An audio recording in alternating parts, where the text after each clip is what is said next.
wabarakatuh. Nah, di sini kelompok kami akan membahas mengenai aspek keperilakuan desentralisasi. Nah, pada umumnya keputusan strategis ini mencakup periode waktu yang lebih panjang dan tidak berulang, sementara keputusan dari operasi yang bersifat jangka pendek dan berulang. Nah, dengan demikian, keputusan mengenai penyusunan anggaran ini dianggap jenis keputusan yang tidak berulang dan strategis. Keputusan mengenai produksi dan penjualan adalah berulang dan dianggap operasi. Kemudian istilah dari desentralisasi ini digunakan dalam sejumlah besar literatur yang beragam. Dari istilah ini memiliki arti bagi orang yang berbeda. Definisi yang paling populer dari desentralisasi ini adalah definisi yang diberikan oleh H.A. Simon, di mana ia berkata suatu organisasi administratif dalam tersentralisasi sejauh keputusan dibuat pada tingkatan yang relatif tinggi dalam organisasi tersebut. Kemudian pentingnya dari desentralisasi ini ada 5. Yang pertama, desentralisasi membebaskan manajemen puncak untuk fokus pada keputusan-keputusan strategis jangka panjang. Yang kedua, desentralisasi memungkinkan organisasi untuk memberikan respon secara cepat dan efektif terhadap masalah. Dan yang ketiga, sistem yang tersentralisasi ini tidak mampu menangani semua informasi rumit yang diperlukan untuk membuat keputusan yang normal. Yang keempat, desentralisasi menyediakan dasar pelatihan yang baik bagi manajemen puncak masa depan. Dan yang terakhir, desentralisasi memenuhi kebutuhan akan otonomi dan dengan demikian merupakan suatu alat motivasional yang kuat bagi para manajer. Sekian dari saya, materi selanjutnya akan dijelaskan oleh rekan saya. Nah, tadi kan teman saya sudah menjelaskan tentang desentralisasi itu apa. Sekarang saya Salwani Roha ingin menjelaskan tentang memilih struktur untuk meningkatkan desentralisasi. Kalian harus simak ya. Untuk menerapkan desentralisasi, organisasi harus menerapkan struktur yang sesuai untuk mengembangkan anggaran dasar dan kinerja. Sebenarnya tidak ada satupun struktur organisasi yang sesuai untuk desentralisasi. Tetapi di sini kita bisa memilih satu untuk meningkatkan desentralisasi itu. Nah, pilihan atas struktur desentralisasi yang paling sesuai itu memiliki 2 keputusan. Pertama, bagaimana caranya kita bisa memilih tugas atau keputusan untuk organisasi. Nah, yang kedua, sistem akuntabilitas seperti apa yang digunakan untuk sumber daya. Nah, di sini saya akan menjelaskan yang pertama, bagaimana sih cara memilih tugas atau keputusan dalam berorganisasi. Pembagian tugas atau keputusan ini termasuk jenis fungsional dan divisional dalam struktur organisasi. Hal ini mencerminkan 2 cara yang berbeda. Nah, struktur fungsional itu membagi lini masa yang panjang, seperti produksi, pemasaran, keuangan. Struktur semacam ini perlu banget tuh kita mengembang keahlian dalam teknik, ataupun memiliki produk sedikit dan serupa. Berikutnya, struktur divisional. Struktur ini membagi organisasi sepanjang lini produk. Nah, biasanya struktur ini membagi tugas atau keputusan sesuai wilayah atau geografis. Tapi, struktur organisasi ini sebenarnya banyak banget tuh mengalami masalah, seperti penyebaran produk yang kurang merata. Nah, tetapi geografis menciptakan duplikasi fasilitas penciptaan produk, di mana pada umumnya struktur divisional dan fungsional ini memiliki struktur yang sederhana dan mencukupi. Baiklah, sekian dari materi yang telah saya sampaikan. Materi berikutnya akan disampaikan oleh teman saya. Terima kasih, disimak lagi ya. Baiklah, tadi kan sudah dijelaskan oleh teman saya. Sekarang saya akan menjelaskan tentang merencanakan akuntabilitas sumber daya. Langkah kedua dalam memilih struktur adalah merencanakan sistem yang sesuai untuk akuntabilitas daya pada berbagai subunit fungsional, produk, atau wilayah. Biasanya, struktur akuntabilitas sumber daya mengikuti logika dan distribusi fisik, aktivitas dan keputusan yang dicapai oleh penciptaan subunit.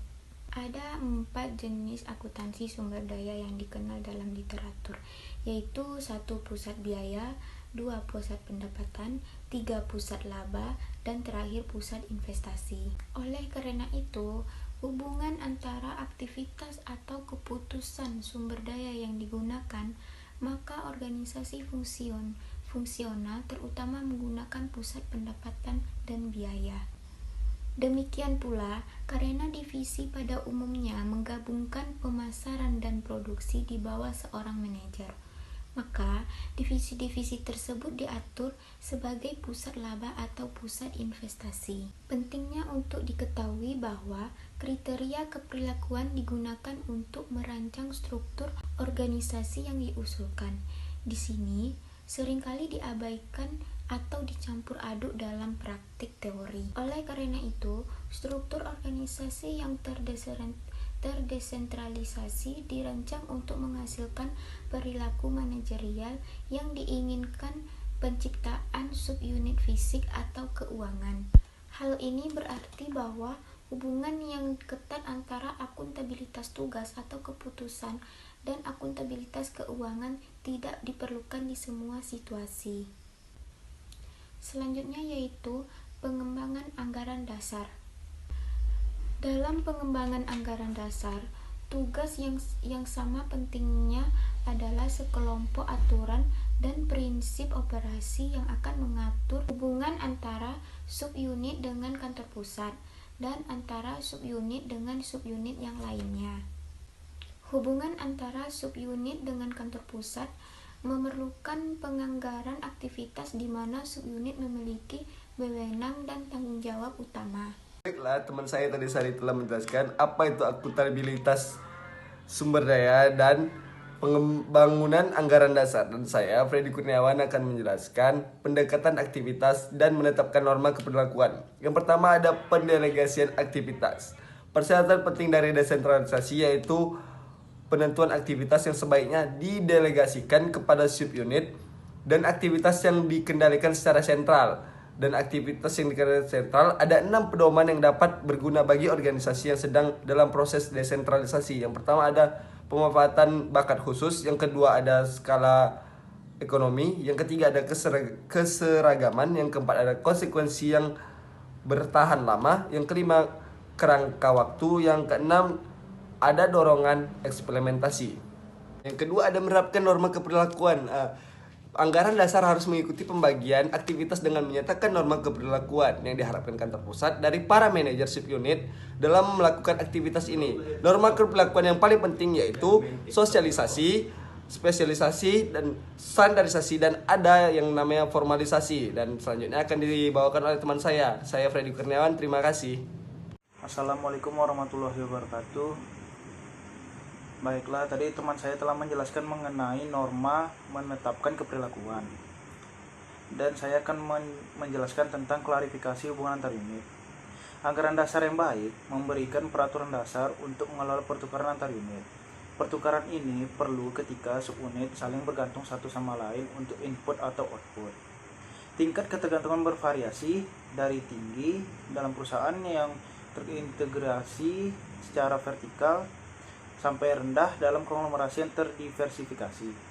Hal ini menciptakan kebutuhan untuk mengelola hubungan antar unit tersebut dengan cara di mana unit individual dan organisasi dapat mencapai tujuannya.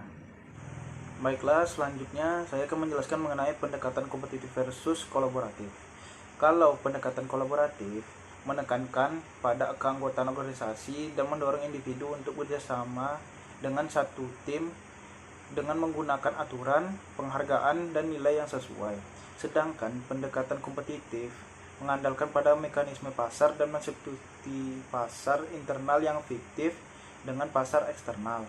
Sekian dari saya, materi selanjutnya akan dibahas oleh teman saya. Faktor-faktor yang mempengaruhi pilihan. Suatu pendekatan pragmatis untuk mengembangkan anggaran dasar yang terdesentralisasi untuk menggabungkan dua pendekatan kompetitif dan kolaboratif. Tugasnya adalah untuk menempatkan organisasi pada suatu kontinuum yang ujungnya adalah kompetitif dan kolaboratif. Ada 4 faktor penting yang sebaiknya dipertimbangkan oleh suatu organisasi dalam memutuskan ujung mana yang akan dipilih pada kontinuum kompetitif dan kolaboratif tersebut. 1. Tersedianya pasar eksternal. Sikap kompetitif di antara subunit hanya terjadi jika terdapat pasar eksternal untuk produk dan jasa yang diperdagangkan secara internal. Misalnya, busi dapat dibeli oleh divisi perakitan mobil dari pemasok internal atau dari produsen eksternal. Ketersediaan persaingan yang layak di pasar eksternal membuat penggunaan persaingan internal lebih memungkinkan dan praktis. Kedua, saling ketergantungan yang strategis. Kunci utama dalam memilih antara kompetisi dan kolaborasi merupakan strategi bagi organisasi. Bahkan ketika produk-produknya secara teknis adalah independen, strategi suatu organisasi dapat merubahnya saling bergantung. Sebagai contoh, tipikal hotel di Las Vegas menyediakan 4 macam produk, penginapan, makanan, gambling, dan entertainment.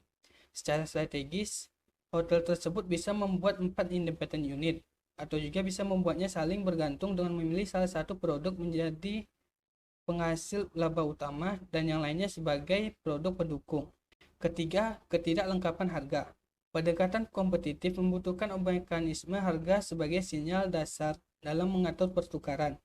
Selama harga mencakup semua variabel keputusan yang relevan, pendekatan kompetitif akan berhasil. Namun, harga transfer internal jarang mencakup semua variabel keputusan yang relevan pada suatu pertukaran. Hal terutama yang sangat penting ialah perbedaan kualitas, ketidakpastian, dan eksternalitas. 4.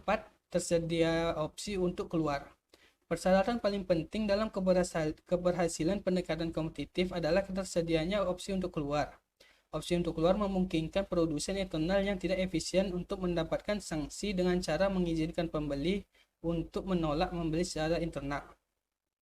Selanjutnya, desentralisasi dan penentuan harga transfer.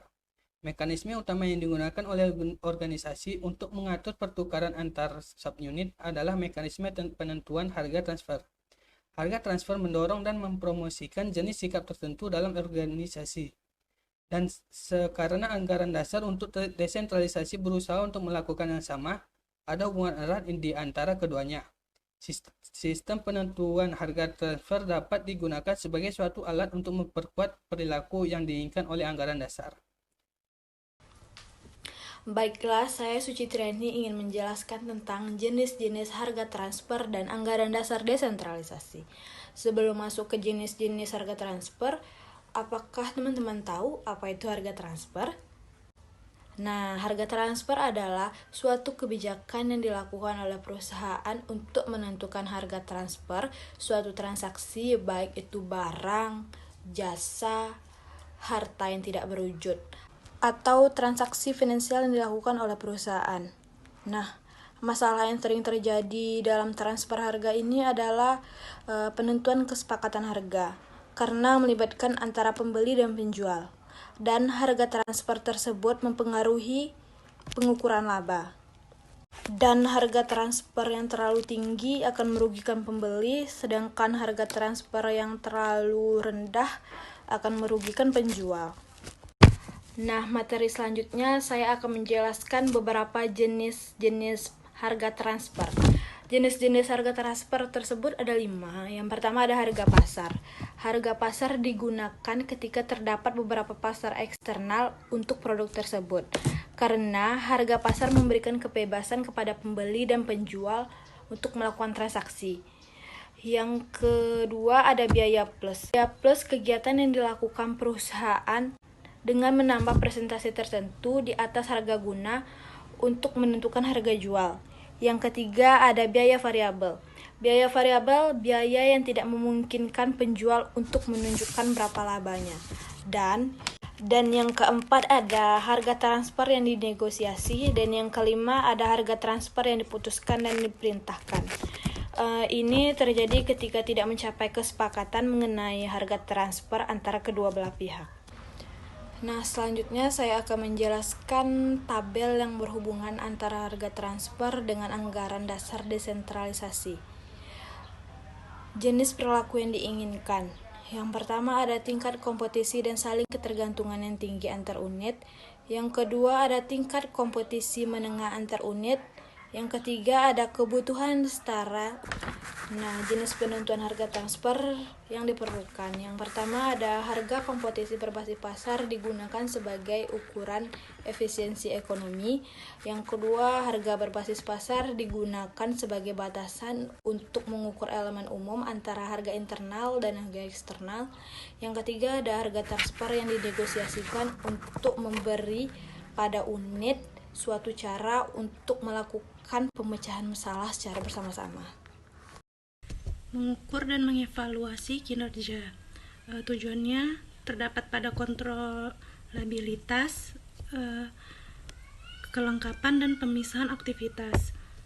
Kontrolabilitas ini mengeluarkan aspek kinerja yang tidak dapat dikendalikan atau dapat dikatakan oleh seorang manajer dari pengukuran dan tidak sesuai dengan unit manufaktur untuk dianggap tanggung jawab atas tindakan yang berasal dari unit penjualan. Selanjutnya ada kelengkapan yang mengacu pada tingkat sejauh mana ukuran dapat mencangkup semua dimensi kinerja yang relevan. Contohnya ukuran seperti biaya atau laba.